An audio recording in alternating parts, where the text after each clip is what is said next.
வணக்கம் ஜோதிட நண்பர்களே. ஏற்கனவே ராசியை பற்றின முழு விவரங்களையும் பார்த்தாச்சு. அதாவது ஒவ்வொரு ராசிக்குமே என்ன மாதிரியான குணாதிசயங்கள் இருக்கும், எந்த மாதிரியான வாழ்க்கை அமைப்பு இருக்கும், என்ன மாதிரியான உறவு முறைகள் இருக்கும் அப்படின்னு விளக்கமாகவே பார்த்தாச்சு. அதே போல் லக்ன விவரங்களையும் பார்த்தாச்சு. ராசி அமைப்பை போலவே லக்னத்திற்கும் ஒவ்வொரு விஷயங்களும் எப்படி இருக்கும் அப்படின்னு தனித்தனியாகவே சொல்லியிருக்கும். பார்க்காதவங்க டிஸ்கிரிப்ஷனில் லிங்க் இருக்கும், செக் பண்ணி பாருங்கள். இனி ராசி மற்றும் லக்னம் இது ரெண்டும் சேர்ந்த அமைப்பு எப்படி இருக்கும் அப்படிங்கிறத பற்றி பார்க்க போகிறோம். ஒரு குறிப்பிட்ட லக்னம் மற்றும் ராசியாக ஒரு மனிதருக்கு அமைந்து வரும் பொழுது அவங்களுக்கு என்ன மாதிரியான விஷயங்கள் இருக்கும் அப்படிங்கிறத பற்றி சில விளக்கங்களை ஜோதிடத்தில் பொதுவாக சொல்ல முடியும். இனி அந்த விஷயங்களை பற்றி தொடர்ச்சியாக பார்க்கலாம். பதிவை பார்க்குறதுக்கு முன்னாடி ஒரு சில விஷயங்களை கவனத்தில் வச்சுக்கோங்க. எப்பவும் சொல்லக்கூடிய விஷயங்கள் தான். இங்கு சொல்லக்கூடிய விஷயங்கள் முழுமையாக உங்களுக்கு பொருந்தணுங்கிற அவசியம் கிடையாது. ஏன்னா ஒரு மனிதனை பற்றி அவங்களுடைய சுய ஜாதகம் மட்டும்தான் முழுமையான விஷயங்களை சொல்ல முடியும். மற்ற விஷயங்கள் எல்லாமே ஒரு பொதுவான அமைப்பு கொண்டது தான். இங்கு சொல்லக்கூடிய விஷயங்களை நீங்கள் கிராஸ் பண்ணி வருவீங்க. உங்களுடைய வாழ்க்கையில் சில அனுபவங்களாகவும் உணர்வுபூர்வமான விஷயங்களாகவும் பெற முடியும். அதே போல் ராசி முக்கியமாக இல்லை லக்னம் முக்கியமாக அப்படின்னாலும் குழப்பிக்க வேண்டாம். ராசி லக்னம் அப்படிங்கிறதெல்லாம் பார்த்திங்கன்னா ஒரு சில ஐடென்டிட்டி மட்டும்தான். ஜோதிட பலன்கள் எடுக்கிறதுக்காக பொதுவாக தெரிஞ்சிக்க வேண்டிய சில விஷயங்கள் அவ்வளோதான்.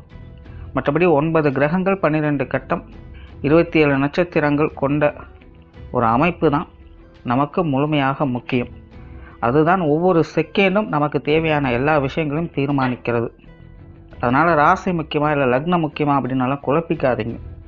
நம்ம யாருன்னு கேட்டால் நம்மளுடைய பேரை எப்படி ஒரு அடையாளமாக சொல்கிறோமோ அந்த மாதிரி தான் நம்மளுடைய சுய ஜாதகத்திற்கு அடையாளமாக இந்த ராசியும் லக்னமும் அமைந்து வருது.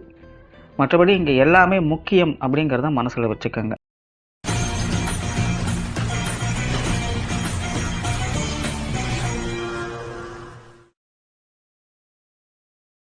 தனுசு ராசி, விருச்சிக லக்னம்.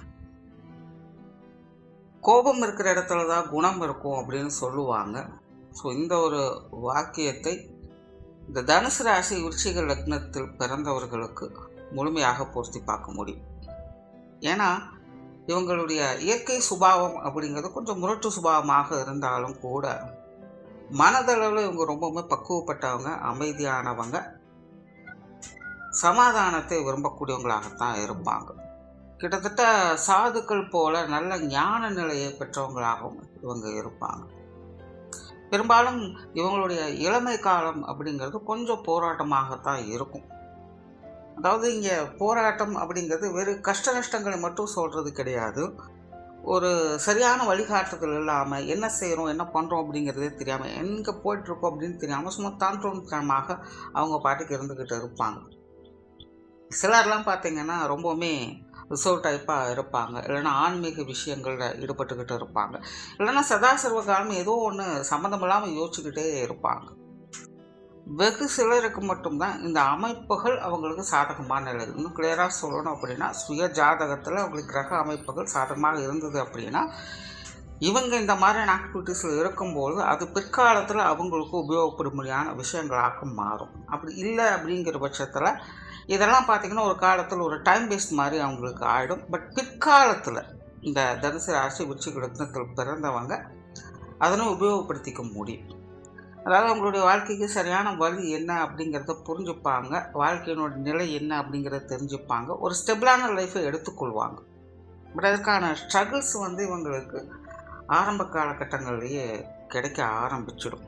ஜென்ரலாகவே இவங்களுக்கு ஆன்மீக சிந்தனை அப்படிங்கிறது அதிகமாக இருக்கும். யோக சாதனங்கள், பக்தி நெறி சார்ந்த விஷயங்கள், இந்த மாதிரி ஆன்மீக பற்று இவங்களுக்கு இயற்கையாகவே அதிகமாக இருக்கும்.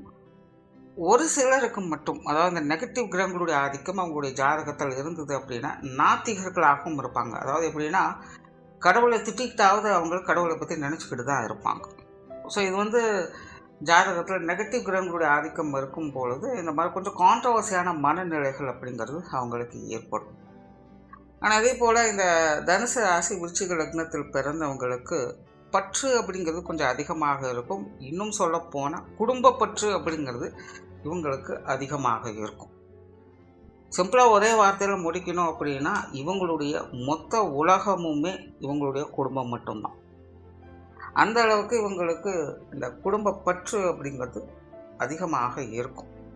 அதே போல் தனிப்பட்ட முறையில் உங்களுடைய வாழ்க்கையில் நடக்கக்கூடிய அனைத்து சுக துக்கங்களுக்கும் இவங்களுடைய குடும்ப வாழ்க்கை அப்படிங்கிறது ஒரு முக்கிய காரணமாக இருக்கும்.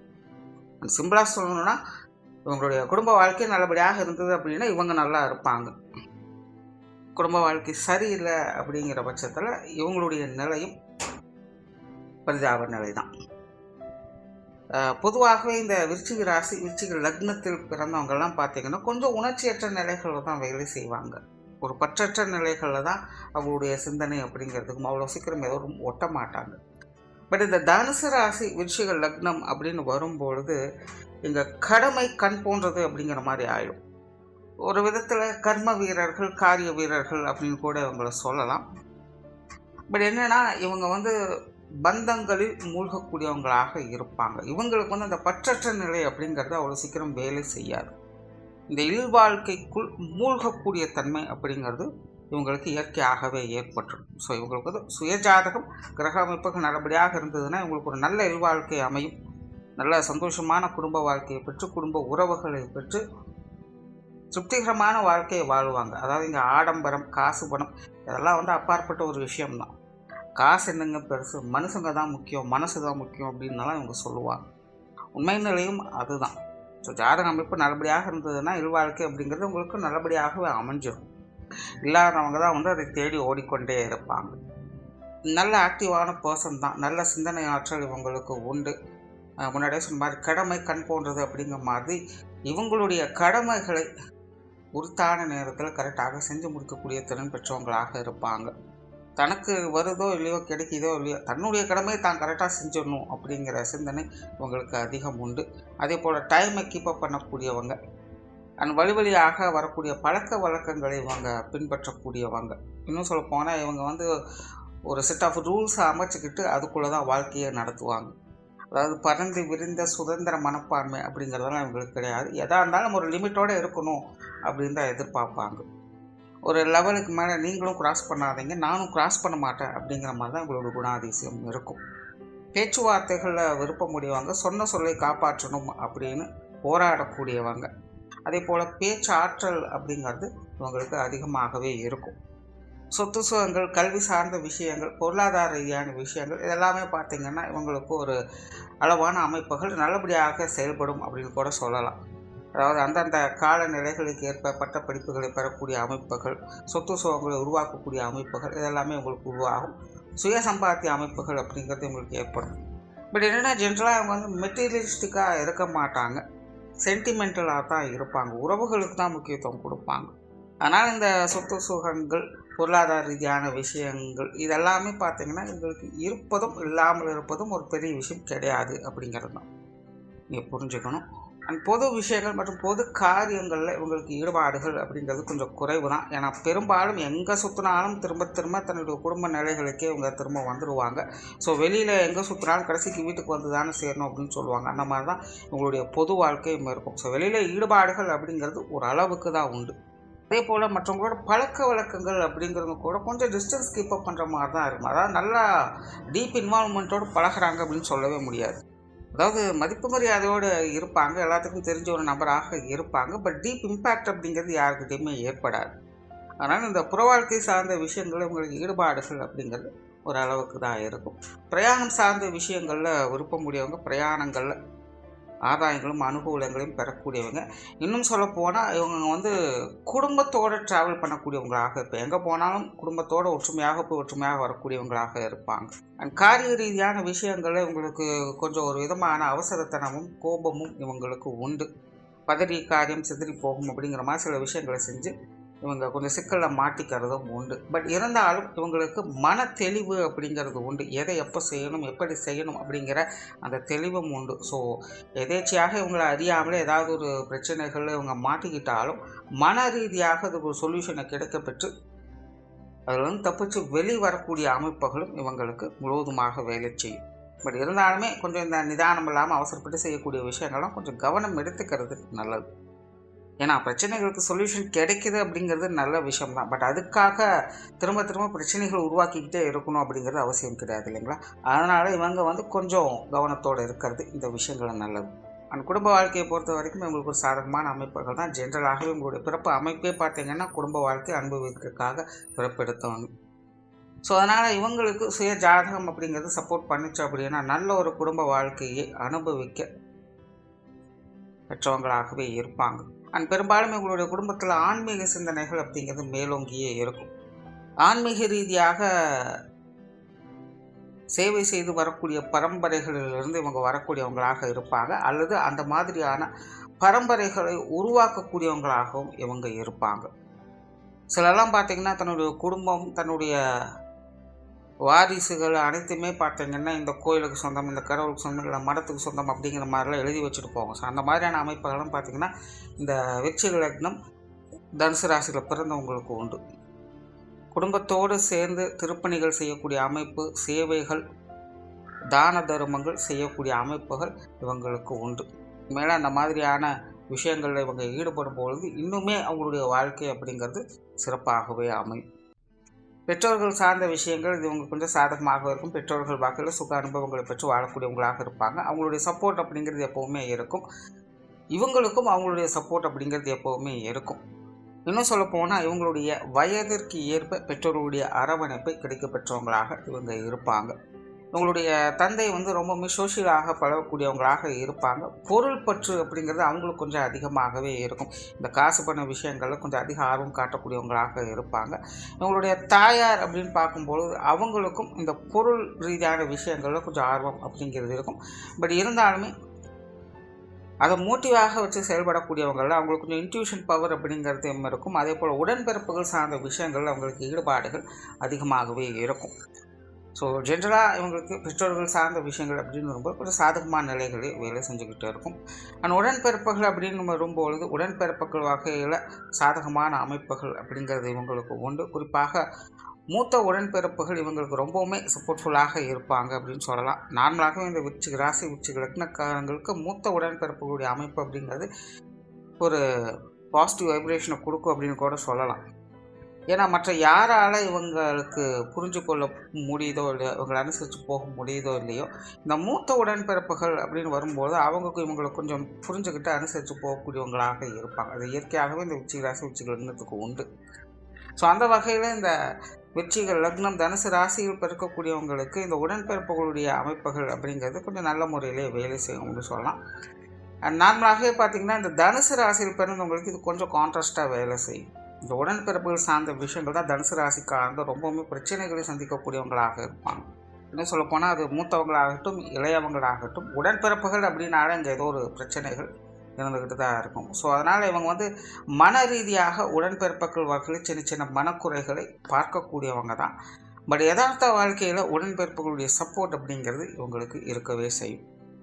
திருமண வாழ்க்கை, கணவன் மனைவி உறவுகள் அது இவங்களுக்கு கொஞ்சம் சாதகமான நிலைகள் இருக்கும் அப்படின்னு சொல்லலாம். இன்னும் சொல்லப்போனால் இவங்களுக்கு இந்த காதல் சார்ந்த விஷயங்களும் ஈடுபாடுகள் கொஞ்சம் அதிகமாகவே இருக்கும். வாழ்க்கை துணையை நேசிக்கக்கூடியவங்களாக இருப்பாங்க. இவங்களுக்கு அமையக்கூடிய வாழ்க்கை துணையும் பார்த்திங்கன்னா இவங்களை அரவணைத்து போகக்கூடியவங்களாக இருப்பாங்க. இன்னும் கிளியராக சொன்னால் இவங்களை மட்டுமல்ல, இவங்களை குடும்பத்தையே அனுசரித்து போகக்கூடியவங்களாகத்தான் இருப்பாங்க. அவங்க கொஞ்சம் அமைதி நிறைந்தவங்க தான், பக்குவமான குண அமைப்பை பெற்றவங்க. பட் ஒரே ஒரு விஷயம் என்னென்னா, அவங்களுக்கு உண்டான அந்த ரெகக்னேஷன், மதிப்பு, மரியாதை, கௌரவம் சார்ந்த விஷயங்களுக்கு குந்தகம் விளைவிக்காமல் இருக்கிறது அவசியம். பொதுவாக இந்த தனுசு ராசி, விருச்சிக லக்னத்தில் பிறந்தவங்களுக்கு இந்த திருமண வாழ்க்கை பிரச்சனையாகிறது எங்கே அப்படின்னு பார்த்தீங்கன்னா இந்த ரெஸ்பெக்ட் சம்மந்தப்பட்ட விஷயங்களில் தான். ஆடம்பரமாக இருக்கணும், காசு பணம் வேணும்னு, இந்த இது அப்படி இல்லை, அந்த இது இப்படி இல்லை, இந்த மாதிரிலாம் எந்த பிரச்சனையும் வராது. இவ்வளோ விஷயம் நான் செஞ்சுக்கிட்டு இருக்கேன், எனக்கு நீ மரியாதை கொடுத்துருக்கியா அப்படின்னு தான் அவங்க கேட்பாங்க. ஸோ நீங்கள் உங்களுடைய வாழ்க்கை துணைக்கு உண்டான அந்த ரெஸ்பெக்டை கொடுத்துட்டிங்கனாலே போதும். உங்களுடைய திருமண வாழ்க்கை அப்படிங்கிறது எப்போவுமே ஒரு சாதகமான நிலைகளை வேலை செய்வதை பார்க்க முடியும். குழந்தைகள் சார்ந்த விஷயங்கள், குழந்தைகள் வகையில் சுக அனுபவங்களை பெற்று வாழக்கூடிய அமைப்புகள் உங்களுக்கு இயற்கையாகவே உண்டு. நார்மலாகவே இந்த விருச்சிக ராசி, விருச்சிக லக்னக்காரங்களுக்கு குழந்தைகள் சம்மந்தப்பட்ட விஷயங்கள் ரொம்பவுமே சாதகமாகவும் சந்தோஷம் தரக்கூடிய அமைப்புகளையும் இருக்கும். அதில் இந்த தனுசு ராசி விருச்சிக லக்னத்தில் பிறக்கக்கூடியவங்களுக்கும் இந்த அமைப்புகள் நல்ல முறையிலே வேலை செய்யும் அப்படின்னு கூட சொல்லலாம். சிலருக்கெல்லாம் பார்த்திங்கன்னா குழந்தைகள் வகையிலே மதிப்பு மரியாதை உயரக்கூடிய அமைப்புகள் கூட ஏற்படும். இவங்களுக்கு குழந்தை பிறப்பு உண்டான பிறகு பார்த்திங்கன்னா இவங்களுடைய மதிப்புகள் அப்படிங்கிறது சமூகத்தில் உயர்வதை பார்க்க முடியும். ஸோ ஜென்ரலாக குழந்தைகள் சார்ந்த விஷயங்கள் உங்களுக்கு கொஞ்சம் சாதகமாக தான் இருக்கும். ஆனால் உற்றார் உறவினர்கள் நண்பர்கள் சார்ந்த விஷயங்கள் இது எப்போவுமே ஒரு கலவையான நிலைகள் தான். ஒவ்வொரு சென்டிமெண்ட் உடம்புக்கு ஆகாது அப்படின்னு சொல்லுவாங்க. அந்த மாதிரி இந்த தனுசு ராசி விருச்சிக லக்னத்தில் பிறந்தவங்க உற்றார் உறவினர்கள் நண்பர்கள் சார்ந்த விஷயங்களை எப்போவுமே தாமரை இறையில் நீர் போல அப்படின்னு சொல்லுவாங்க. அந்த மாதிரி இருந்துக்கிறது நல்லது. அதாவது இவங்களுக்கு இது சார்ந்த விஷயங்கள் அல்லது இவங்க சம்மந்தப்பட்ட விஷயங்கள் எப்போவுமே முழுவதுமாக சரி அப்படின்னு எடுத்துக்க முடியாது, தவறு அப்படின்னு எடுத்துக்க முடியாது. ஒரு நேரம் இதை சப்போர்ட் பண்ணி பேசிகிட்டு இருப்பாங்க, ஒரு நேரம் திடீர்னு பார்த்திங்கன்னா அதையே அப்படியே ஆப்போசிட் பண்ணி பேசிகிட்டு இருப்பாங்க. அதனால் எது எப்படியோ அதுக்கு தகுந்த மாதிரி அனுசரித்து போய்க்கிறது தான் நல்லது. அந்த தொழில் வேலை உத்தியோகம் சார்ந்த விஷயங்கள் இவங்களுக்கு கொஞ்சம் சாதகமான நிலைகள் இருக்கும் அப்படின்னு சொல்லலாம்.